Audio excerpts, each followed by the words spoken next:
आपण पाहत आहात स्वराज्य न्यूज. सत्य हेच जे तुमच्या समोर.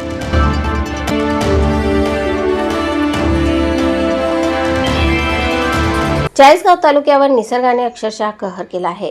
अखंड कोसळणाऱ्या मुसळधार पावसामुळे शहरासह ग्रामीण भागात पूरसदृश परिस्थिती निर्माण झाली आहे. नद्या नाले दुथडी भरून वाहत असून अनेक गावांचा संपर्क धोक्यात आला आहे. पोहरे आणि खेडगाव परिसरातील नारळी नदीला मोठा पूर आला असून पुराचे पाणी गावात घुसले आहे. नदीकाठची शेती अक्षरशः पाण्याच्या प्रवाहात वाहून गेली आहे. पोहरे येथील शेतकरी अरुण बाबूलाल माळी, प्रदीप बाबूलाल माळी आणि संजय धोंडू माळी यांच्या शेतजमिनीचे मोठे नुकसान झाले आहे.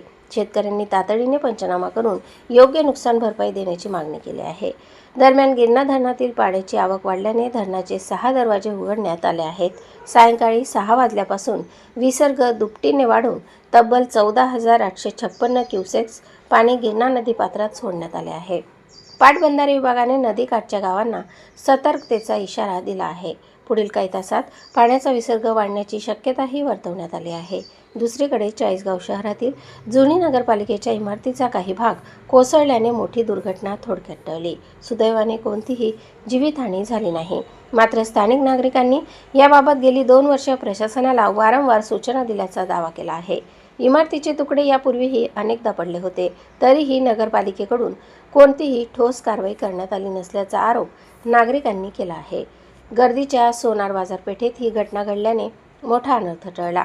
स्थानिकांनी तातडीने धोकादायक भाग पाडून सुरक्षित करण्याची मागणी केली आहे. दरम्यान वालझरी बायपास परिसरात मोठ्या प्रमाणात पाणी साचले आहे. वाहतुकीचा वेग मंदावला असून वाहन चालकांना मोठा त्रास सहन करावा लागत आहे. शहरातील साईनाथ सोसायटी, शास्त्रीनगर परिसरातही पावसाचे पाणी घरांच्या परिसरात साचले आहे. नागरिकांचे दैनंदिन जीवन विस्कळीत झाले आहे. बहाळ रथाचे येथील भिल्ल वस्तीतही पावसाचा तडाखा बसला आहे. अनेक घरांमध्ये पाणी शिरल्याने संसारोपयोगी साहित्य, धान्य आणि घरातील वस्तूंचे मोठे नुकसान झाले आहे.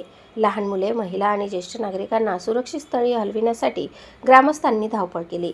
नागरिकांनी तातडीने पंचनामे करून आर्थिक मदत जाहीर करण्याची मागणी केली आहे.